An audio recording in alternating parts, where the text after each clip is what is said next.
HSC 2026 সালের পরীক্ষার্থীরা আজকের ভিডিওতে পরিণীতি সুশাসন দ্বিতীয় পত্রের সাজেশনটা ইনশাআল্লাহ দিয়ে দিব এবং আমাদের প্রত্যেকটা সাজেশন বিগত 15 সাল থেকে 25 সাল পর্যন্ত এই টোটাল বছরগুলো অ্যানালাইসিস করে রেডি করা হয়েছে। সেক্ষেত্রে আমরা যে গাইডলাইন দিব, যে চ্যাপ্টারগুলো পড়তে বলবো, সেই অনুযায়ী যদি তোমরা পড়ে পরীক্ষার হলে যেতে পারো, ইনশাআল্লাহ প্রশ্ন মিস হবে না। আমরা যে সাজেশনটা দিব সেখান থেকে তোমরা সকল প্রশ্ন কমন পেয়ে যাবে। আজকে আমরা পরিণীতি দ্বিতীয় পত্রের ফাইনাল সাজেশনটা দিয়ে দিব, যে সাজেশনটা তুমি কলেজ পরীক্ষা এবং ফাইনাল পরীক্ষা দুটাতেই ব্যবহার করতে পারবে। পরিণীতিতে আমাদের টোটাল 100 মার্কের পরীক্ষা হবে দুইটা পত্রে, যেখানে সৃজনশীলে থাকবে 70, এমসিকিউতে থাকবে 30।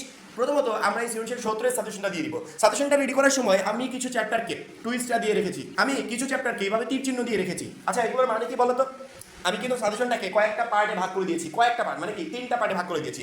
একটা পার্ট হচ্ছে আমি এভাবে নিচের দিক করে তীর চিহ্ন দিয়েছি, আরেকটা পার্ট হচ্ছে টুইস্টার দিয়েছি, আরেকটা পার্ট হচ্ছে কোনো চ্যাপ্টারকে কোনো কিছু দাগাইনি। এভাবে 3টা পার্টে ভাগ করেছি। আমি এখন পার্টগুলো বুঝিয়ে দিই, তারপরে এই তোমার যে বড় সিলেবাসটা আছে না, আমাদের প্রত্যেকটা সাজেশনের উদ্দেশ্য কি, প্রত্যেকটা সিলেবাসকে মানে সামনে যতটুকু সময় আছে এই সময় কখনো একটা বেস্ট প্রিপারেশন নেওয়া সম্ভব না পুরো সিলেবাস কমপ্লিট করে। কারণ কি, সাবজেক্ট তো আর একটা না, এবং ওই একটা সাবজেক্টের চ্যাপ্টার তো আর একটা না। এত চ্যাপ্টার পড়ে এই অল সাবজেক্টের প্রিপারেশন নিতে গেলে আমি কোনো সাবজেক্টে ভালো মতো ফোকাস দিতে পারবো না। এই জন্য আমরা প্রথমে আমার সিলেবাসটাকে শর্ট করে দিব, যাতে অল্প সময় বেস্ট একটা প্রিপারেশন নিতে পারি প্রত্যেকটা সাবজেক্টের উপর। ঠিক আছে, প্রথমত আমি যে চ্যাপ্টারগুলোকে মানে দাগাই নেই, কোনো কিছু দাগও আমি দিই নেই, সেই চ্যাপ্টারগুলো থেকে মাস্ট বি পরীক্ষায় প্রশ্ন আসবে, মিনিমাম অ্যাকসেপ্ট করে তুমি প্রশ্ন পাবে। অর্থাৎ 1 নম্বর অধ্যায় থেকে তুমি প্রশ্ন পাচ্ছ, পরবর্তীতে 2 নম্বর অধ্যায় থেকেও তুমি অবশ্যই প্রশ্ন পাবে। এবং টুইস্টার দেওয়ার কারণ কি জানো?